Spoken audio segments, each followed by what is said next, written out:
నమస్తే. శ్రీ గురుభ్యో నమః. శ్రీమాత్రే నమః. ఆదిత్యాయ చ సోమాయ మంగళాయ బుధాయ గురు శుక్ర శనిభ్యే రాహవే కేతవే నమః. ముఖ్యంగా ఆగస్టు మాసంలోని మొదటి పక్షపు గ్రహస్థితి ఎలా ఉంది అని కనుక మనం చూసినట్టయితే మొదటి పక్షంలో మనకి కుజుడు దాదాపు వృషభంలో ఉంటాడు, బుధుడు మిథునంలో ఉండి మొదటి పక్షంలోనే మరి తదుపరి రాశి అయినటువంటి కర్కాటకంలోకి మారడం కనిపిస్తుంది.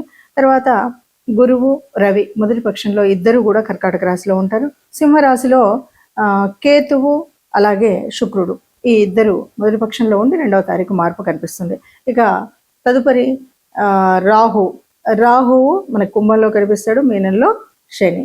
ఇది మనకు మొదటి పక్షంలో కనిపించేటువంటి గ్రహాల యొక్క ఉపస్థితి. 2026 ఆగస్టు గోచార ఫలితాల్లోకి వెళ్ళినట్టయితే ముందుగా గోచార ఫలితాలు తెలుసుకునేటప్పుడు చంద్ర గ్రహ స్థితిని బట్టి చెప్పేటువంటి స్థితి కనుక ఇది మన రాశి నుండి చూసేటువంటిది. అందులో భాగంగా మరి ప్రతి నెలలో చెప్పుకున్న ఈ గోచార ఫలితాలు దాదాపు కోటాను కోట్లలో మనకి జన్మజాతకంలో ఉన్నటువంటి కుండలికి దీనికి ఉండేటువంటి వ్యత్యాసం అయితే ఉంటుంది. కానీ వచ్చేటువంటి మారేటువంటి గ్రహాల యొక్క యుతి, దృష్టి, వీటిని బట్టి వక్రగతి, వీటిని బట్టి కొన్ని మార్పులు అయితే ఉంటాయి. ఆ మార్పులకు అనుగుణంగా మనం చేసుకోవాల్సినటువంటి ముందు జాగ్రత్త చర్యలు, దాని గురించి మనం ఇప్పుడు కూడా ఈ గోచార ఫలితాలు తెలుసుకుంటాం. అయితే ఆగస్టు మాసంలో ఈ గోచార ఫలితాలకి ఉపస్థితి అయినటువంటి గ్రహాల స్థితి ఎట్లా ఉంది అంటే, ముందుగా మనం చూసినట్టయితే వృషభ రాశిలో కుజుడు ఉన్నాడు. బుధుడు మనకి మిథునంలో ఉండి 6వ తారీఖు కర్కాటకంలోకి వెళ్తాడు. అలాగే కర్కాటకంలో మరి గురువు ఎప్పటి నుండో అక్కడ ఉన్నటువంటి స్థితి ఇంకా అలాగే ఉంటుంది సంవత్సరకాలం. తర్వాత రవి 18వ తారీఖు కర్కాటకం నుండి సింహంలోకి మార్పు చెందుతాడు. ఇక సింహరాశిలో శుక్రుడు, కేతువు మాసం యొక్క మొదటి రోజులో కనిపిస్తే శుక్రుడు తదుపరి కన్యారాశిలోకి వెళ్ళడం కనిపిస్తుంది 2వ తారీఖు. ఇక మరి కుంభరాశిలో రాహు అలాగే ప్రారంభమయ్యి ప్రతి 2.5 రోజులకు మారుతూ ఉన్నటువంటి చంద్రుడు ప్రారంభంలో మనకి రాహుతో కలిసి కుంభరాశిలో కనిపిస్తాడు. ఇక మీనంలో శని వక్రించినటువంటి స్థితి, ఇది అందరికీ తెలిసినటువంటిది. మరి ఇలాంటి గ్రహస్థితి ఉన్నప్పుడు ఏ రాశుల వారికి అంటే 12 రాశుల వారికి ఒక్కొక్కరికి ఏ రకంగా ఉంటుంది అన్నది తెలుసుకుందాం. తదుపరి రాశి మనకి తులారాశి కొంచెం చెప్పాలి అంటే మొదటి పక్షం ఒకలాగాను, 2వ పక్షం ఒకలాగాను కనిపిస్తుంది. పూర్వార్ధంలో కొంచెం సామాన్యంగా ఉంటుంది. ఏ పని చేయాలన్నా కొంత యత్నించాలి, ప్రయత్నం చేయాలి, సాధించాలి అనేటువంటి పట్టుదల కాస్తుండాలి, ఎలాగైనా చేయాలి అనేటువంటిది ఉండాలి. కానీ 2వ భాగంలోకి వచ్చేసరికి కొన్ని మార్పులు ఉంటాయి, కొంత అనుకూలత ఉంటుంది, ఇదంతా బాగుంటుంది. అయితే ఏదైతే ఉద్యోగంలో చేస్తున్నారో వీళ్ళు బదిలీల కోసం ప్రయత్నాలు చేయడము ఇలాంటివి ఏవైతే ఉన్నాయో అంత సాధించినట్టుగా అయితే కనిపించవు. అలాగే వాగ్దానాలు ఎవరికైనా చేయాలి అంటే అప్పుడప్పుడు చేస్తూ ఉంటాం, కాస్త ఇలాంటివి ఏవి చేయకుండా ఉంటేనే మంచిది. లేదు అంటే లేనిపోని కష్టాలు తెచ్చుకునే వాళ్ళం అవుతాం. వ్యాపార వ్యవహారాలలో కూడా కొంచెం ఆటుపోట్లు అనేటువంటివి ఉంటాయి, అది సమర్థించుకుంటూ నడవవలసిందే. ఇప్పుడు మనం ఏదో పెట్టుబడులు పెట్టాలి అనుకుంటే మాత్రం కాస్త నష్టపోయేటువంటి సమయం ఉంది. అలాగే మనం మాట్లాడుతూ ఉన్నప్పుడు అనుకోకుండా మన వాళ్ళే మనకు శత్రువులు అయ్యేటువంటి పరిస్థితి కూడా ఉంది. ప్రయాణాలు చేసేటప్పుడు కూడా కాస్త అంటే జాగ్రత్తలు అనేటువంటివి పాటించినట్టయితేనే బాగుంటుంది ఈ రాశి వారికి అని చెప్పచ్చు. ఇప్పటి వరకు మీరు గ్రహించినటువంటి వాటిల్లో దాదాపుగా గ్రహాల యొక్క స్థితే కాకుండా మాసం యొక్క ప్రత్యేకత కనుక తీసుకున్నట్టయితే దాదాపు శ్రావణ మాసంలోనే మనకి ఆగస్టు మాసం అంతా కనిపిస్తుంది. శ్రావణ మాసం అనగానే శ్రావణంలో ఉండేటువంటి పూజలు, వ్రతాలు ఒకవైపు, అంతేకాకుండా స్వాతంత్ర దినోత్సవం అనేటువంటి పండుగ కూడా మనకి ఇందులోనే కనిపిస్తుంది. దీనితో పాటు మనం గ్రహాల యొక్క మార్పు వల్ల వచ్చేటువంటి చంద్ర సూర్య గ్రహణాలు అనేది వినబడుతుంది. నిజానికి ఈ 2 గ్రహణాల్లో అమావాస్య, పౌర్ణమి రోజు వచ్చేటువంటి 2 గ్రహణాలు కూడా మన దేశంలో జరగవు కనుక, మన దేశంలో కనిపించవు కనుక వీటి గురించి అంత ప్రాధాన్యత ఇవ్వడం కానీ, వాటిని గ్రహణ నియమాలను పాటించడం కానీ చేయనవసరం లేదు అని చెప్పచ్చు.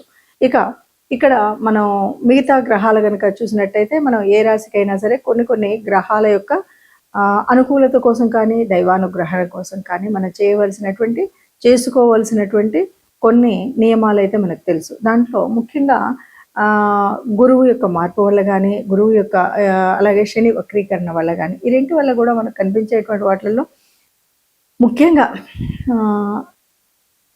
శనివారం శని దోషం అనగానే మనం చేయవలసినటువంటి లక్షణాల్లో అంటే ఇది అర్ధాష్టమ శని అవ్వచ్చు, లేదా శని మనకి ఏళ్ళనాటి శని ఉన్నటువంటి వాళ్ళు కావచ్చు, శని యొక్క దృష్టి ఉన్నటువంటి వాళ్ళు కావచ్చు, ఎవరైనా సరే మనము 4వ తరగతికి చెందినటువంటి కార్మికులు ముఖ్యంగా వారికి మనం ఆహారం ఏదైనా పంచిపెట్టగలిగిన, లేదా గోశాలకు వెళ్ళి గోశాలలో గోగ్రాసం ఇచ్చిన, లేదు వృద్ధులు పెద్దలు ఎవరికైనా సేవ చేయగలిగిన, వీటి వల్ల ఆ గ్రహం శని గ్రహం వల్ల వచ్చేటువంటి దోష నివారణ మనం చేసుకోవచ్చు. ఇంతే కాదు అంటే మనకు వీలు లేదు అంటే ఎవరైనా సరే వారి యొక్క ఇష్టదేవత అనుగ్రహాన్ని పొందడానికి నిత్యం దైవనామస్మరణ చేసినట్టయితే ఏ గ్రహాలు ఎలా ఉన్నా కూడా మన యొక్క ఆత్మస్థైర్యంతో ముందుకు వెళ్ళొచ్చు అని చెప్పొచ్చు. గ్రహాల అనుకూలత కానీ దైవానుకూలత కానీ కావాలి అంటే మనకి ప్రతిసారి మనం చెప్పుకున్నట్టుగానే జన్మజాతకంలో ఉన్నటువంటి దోషాలు కానీ గ్రహాల యొక్క స్థితి కానీ ఎందుకు ఉంటుంది అంటే అది పూర్వపుణ్య ఫలమే అని చెప్పొచ్చు.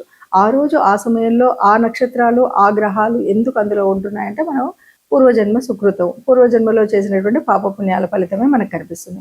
మరి దాన్ని వర్తమాన కాలంలో సరిచేసుకోవడము అన్నదే మనం చెప్పుకునేటువంటి జ్యోతిష శాస్త్రంలో ఉన్నటువంటి మార్పులు చేర్పులు.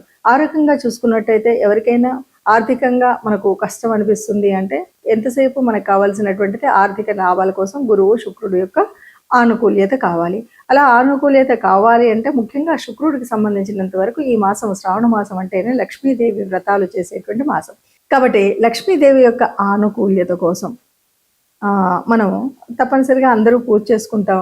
అందరం కూడా లక్ష్మీదేవి వ్రతాలు చేసుకోవడం అనేది కనిపిస్తుంది. అదొకటే కాదు, మనం అంతర్లీనంగా చేసేటువంటి అర్థం పరమార్థం కనుక ఆలోచించినట్టయితే ఎప్పుడు మనం కొన్ని సూత్రాలు నియమాలు చెప్పుకున్నాం. అసలు లక్ష్మీదేవి ఎక్కడ నివసిస్తుంది అంటే ఎక్కడ స్వచ్ఛత ఉంటుందో అక్కడ ఉంటుంది అంటారు. ఎక్కడ వెలుతురు ఉంటుందో అక్కడ తేజస్సు ఉంటుందో అక్కడ లక్ష్మీదేవి ఉంటుంది అంటారు. మరి ఈ సత్యం తేజస్సు అనేటువంటి విషయాలు మనకు తెలిసినప్పుడు ఎక్కడైతే దైవ నామ స్మరణ జరుగుతుందో అక్కడ లక్ష్మీదేవి ఉంటుంది అంటారు.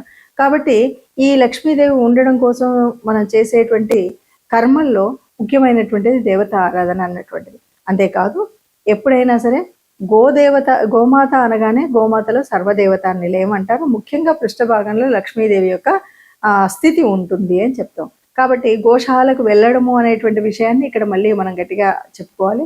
అలాగే ఈ మాసం అంతా కూడా లక్ష్మీదేవికి సంబంధించినటువంటి పూజలు స్త్రీమూర్తులైతే తప్పకుండా వాళ్లే చేస్తారు. ఎవరైనా పురుషులైతే ఈ ఈ గ్రహాల యొక్క మరి ఆ దృష్టి ఆనుకూల్యత కోసం తప్పనిసరిగా ఆ రోజులలో వారు కూడా లక్ష్మీదేవికి పూజ చేసినట్టయితే కొంత అనుకూలత లభిస్తుంది అని మనం చెప్పొచ్చు. ఏదేమన్నా సరే లక్ష్మీదేవి అనగానే అది చాంచల్యం కలిగినటువంటిది అందరికి తెలుసు. లక్ష్మి స్థిరంగా ఒక చోట ఉండదు.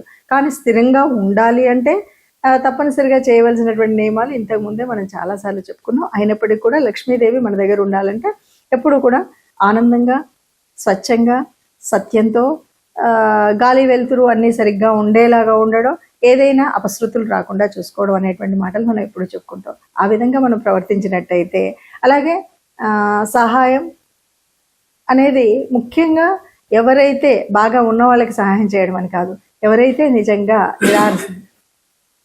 నిజంగా నిరాశ్రితంగా ఉంటారో వాళ్ళకి మనం సహాయం చేసినట్టయితే అంటే మనం నారాయణో దేవ అని మనం ఎప్పుడైతే చెప్తామో అలాగా మానవ రూపంలో ఉన్నటువంటి దేవతామూర్తులుగా మనం చూసేటువంటి స్థితి కనిపిస్తుంది. మనుషుల్లోనే మాధవుని చూసేటువంటి పరిస్థితి కనిపిస్తుంది. కాబట్టి మనం ఎవరికైనా సహాయం చేసినట్టయితే లక్ష్మీదేవి మనకు అనుగ్రహిస్తుంది. ఇప్పుడు ఈ పరిస్థితి ఎందుకు అంటే ఎక్కడైతే గురువు కానీ శుక్రుడు కానీ అననుకూలతగా ఉన్నటువంటి ఏ గ్రహం ఏ రాశి వాళ్ళైనా సరే ఈ రకంగా మనం పూజ చేసినట్టయితే మనకు లక్ష్మీదేవి అనుకూలత పొందొచ్చు.